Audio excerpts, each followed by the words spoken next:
Good morning, everybody. This is Reverend Sam. It's actually afternoon. Uh, so I just wanted to get some stuff here. I'm trying to get a camera all put back together here and see if we can get a better picture and see if that looks better. I hope the sound is coming through. But anyway, I just wanted to do just get some thoughts here for you, and we can talk a little bit about what's going on here. Talking about Lent 2025. And so hope you're doing good. I just wanted to get on here and just thank you for joining us here on Love and Grace. And that's what this is really all about. And so I'm here in the chapel today. So trying to kind of move around a little bit. I've been basically in my office for doing these little videos, but now I'm in the chapel. I thought it would be a little different look. So a little coffee, start the day. And of course it's noon. I've been drinking coffee probably since probably 7 o'clock this morning. So anyway, that's just what I do. So I drink too much coffee. So chocolate, we're talking about Lent. Chocolate for Lent is today's talk. I will start how I've talked about in the past, where I've always reminded people that I did not grow up in a church where we celebrated Lent. It was always there, and but it was mostly my friends and relatives that were Catholic, that went to churches where they celebrated Lent. And I never really didn't quite understand it. As a kid growing up, we went from Christmas to Easter, or Easter to Christmas, and we really didn't celebrate Lent. But over the years, probably in the last decade or so, I've come to appreciate Lent, Ash Wednesday, and all the elements leading up to celebrating Easter. And it has become much more meaningful to me than I knew over the years when I was growing up. So, but anyway, we do something a little bit different here at Amazing Love Sanctuary. Every year we have what we call chocolate for Lent. We have a kind of an interesting element thing that we bring about. We have everybody bring their favorite chocolate and maybe their favorite wine, and we watch a movie called Chocolat, and with Johnny Depp and Juliette Binoche, and we talk about Lent and Easter and what it means. So Lent really is and you may know this, you may not know this, but I want to share it with you. Lent is the 40-day period of preparation before Easter Sunday. And for some, it has a really bad reputation because it's generally considered negative, and it's a time where people are, sacrificing things and fasting. But it's not only a season.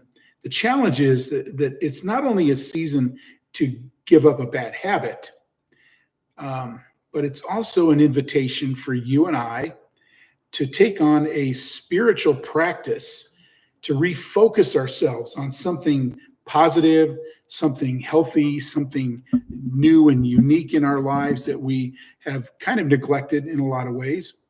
So you might, in your practice of Lent, might read from scripture on a daily basis, maybe exercise, maybe donating one or more items in your house daily to charity, maybe engaging in traditional acts of mercy, maybe feeding the poor, giving water. I was reading about somebody yesterday who spent their 40 days giving bottles of water to strangers.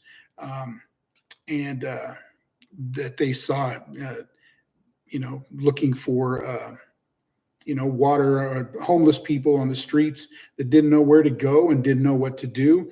And they were just looking for handouts. So they handed out water. And I thought that was kind of an interesting thing to do. So, but Lent can be a lot more. It can be just about more than just experimenting with 40 days of uh, forsaking things and giving up things. It can be 40 days of taking on positive aspects, healthy practices, spending 40 rather than spending 40 days of self-denial. So on these lines, on Ash Wednesday, um, we usually reflect on uh, ourselves being from dust, and dust we shall return. But we tried to do it a little bit different here. Chocolate for Lent. There's this little film that I watched every year, my wife and I, and my family and friends, and here now in the chapel, we watch this movie every single year called um, Chocolat, and it stars Juliette Binoche and Johnny Depp. So in the film, this mysterious stranger um, comes into this small town that's very religious and very conservative, this little French town. And it's during Lent when everybody's giving up and sacrificing something. And in this little town, she comes in and she opens up a chocolaterie, a store where they're making chocolate. And this shop is filled with all kinds of sweets and candies and chocolates. And of course, everybody's celebrating or practicing uh, sacrificing for Lent. So nobody's having sweets and nobody's eating chocolate. And all through the movie, it's funny, leading up to Easter, all these people are sneaking in and buying chocolates from this little chocolate shop. At the beginning of Lent, this little town's traditional mayor feels that Lent should always be about abstinence. And so he adds, and adding to the scandal, here comes this character, this lady. She has a young child. She's never been married, and she's not even interested in attending the town's church. So if you get the movie, I don't want to spoil the plot for you, but I do want you to think about some of the things. One twist includes there's this band of gypsies that come into the town, and they visit the town. Johnny Depp is kind of the leader of these gypsies. And all of a sudden, there's this huge conflict between the more conservative townspeople. He starts to heat up. And then this relationship develops between the unmarried chocolate shop owner and the visiting gypsy. And this is all happening during Lent when everybody's supposed to be giving up and sacrificing and everything during Lent, going to church. So in this movie, without giving you all the details, because I want you to find a way to watch this. I think you can rent it or you can buy it. This female chocolate shop owner, it becomes the persecuted Christ-like figure in this film. And she's motivated not by selling chocolate, but she's motivated by kindness and generosity and compassion towards the lives of these town people in this little French village. And in her life, there's much more going on than Lent, much more than the harsh severity of denying themselves as they have in Lent season after Lent season after Lent season.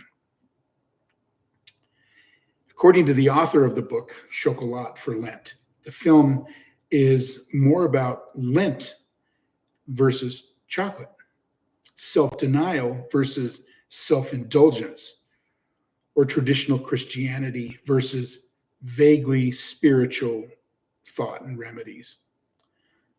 On a deeper level, the movie's really about control. So I encourage you to see the film and discover some of the beauty in the movie, in this movie called Chocolat.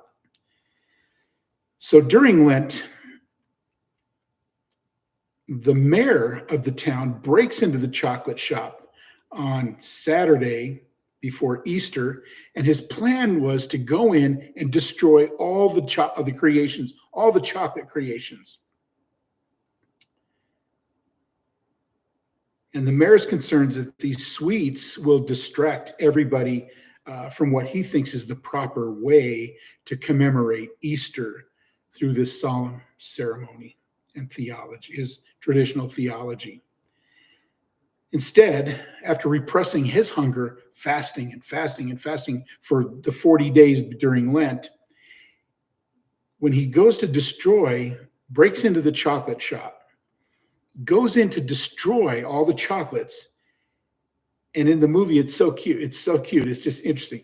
He gets this little taste of the chocolate on his lip. And he just tastes the richness and the beauty of the chocolate. And all of a sudden, he starts to just gorge himself on the chocolate. So I don't want to spoil what happens completely, but he passes out after eating so much chocolate. And the chocolate shop owner discovers him passed out in the window display in the morning. So he pulls it all together. They all go to church. And there's this wonderful little priest in this French village. And he preaches in the wake of witnessing all of this that's going on for the whole week before Easter. The battle between the parishioners and the chocolate shop owner, the battle between the village and the gypsies, the battle between what Christianity really is all about, what Lent and Easter are all about. And he says this beautiful sermon. He preaches this beautiful sermon on Easter Sunday. Of course, he doesn't get a chance to prepare because everything's chaos that whole week. And I want to quote his sermon because I think it's just so beautiful.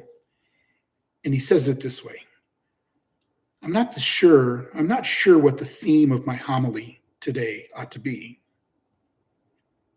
Do I want to speak of the miracle of the Lord's divine transformation? Not really, no. I don't want to talk about his divinity. I'd rather talk about his humanity, how he lived his life. Here on earth, his kindness, his tolerance. Listen, here's what I think. I think that we can't go around measuring our goodness by what we don't do, by what we deny ourselves, what we resist, and whom we exclude. I think we've got to measure goodness by what we embrace, what we create, and who we include. This Lent and beyond, may all of us be known for not for what we deny ourselves, what we resist, or who we reject or exclude. May all of us this Lent be known for what we embrace, what we create, and those that we include. So I don't know what Lent means to you, but I know what it means to me. It's not about giving up anything. In fact, it's almost the exact opposite. Spending the day here drinking coffee after cup is not really good for me, but I love black coffee. So anyway, cheers. But we could learn something from this little priest in this French village. If you can get the movie, I encourage you to get the movie, watch it. Don't judge it. Just watch it with an open heart and an open mind. and watch how lives are changed. I think that's a lot of how faith changes people's lives, changes our hearts. Most of us growing up in evangelical Christianity, we think of it as a one-time thing. We said the prayer, we gave our life to Jesus, going to heaven, not going to hell, whatever. It's not that. It's looking at the deeper changes that happen in our lives day after day and week after week and month after month, moment after moment. The changes we experience when we go through the difficulties of life, when we experience our own failures or poor judgment, when we experience our own struggles and we find victory, or we stumble through life. We can learn so much from each other. And we live in a world right now that is so chaotic and so filled with anger and bitterness and hate, us versus them. I'm right, you're wrong. I see it every day on my social media, people who don't like the things that I post or things that I say, or it's not theologically in line with their thinking. I'm not worried about that. I'm not even trying to function like that. I'm just trying to say, if we are following Jesus, things are different. Are you the chocolate shop owner, giving, sharing, or are you the legalistic mayor who only cares about his religious practice? So that's the challenge in front of us during this Lenten season, is kind of pulling it all together and facing the days ahead of us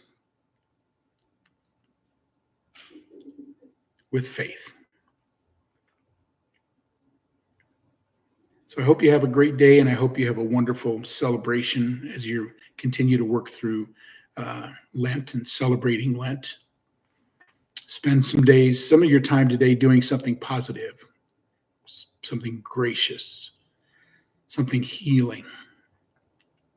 Give of yourself, even in the simplest way today. And it'll change your life.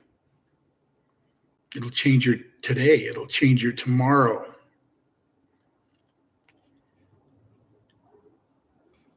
So I just want to encourage you today to learn from this moment.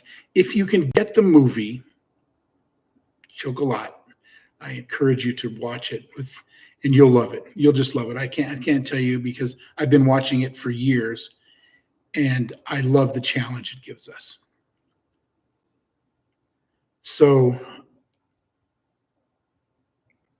that's all I've got here at Living in Love and Grace, Amazing Love Sanctuary, Progressive Christian Lights, all the people that we'll share this with. But I just want to encourage you to rediscover Lent, walk in grace today, walk in love and grace, and it'll change your life. I know it will. I hope you have a great day. Call me, reach out to me if you need me, and I pray for God's blessings on your life today. Have a great Lenten week.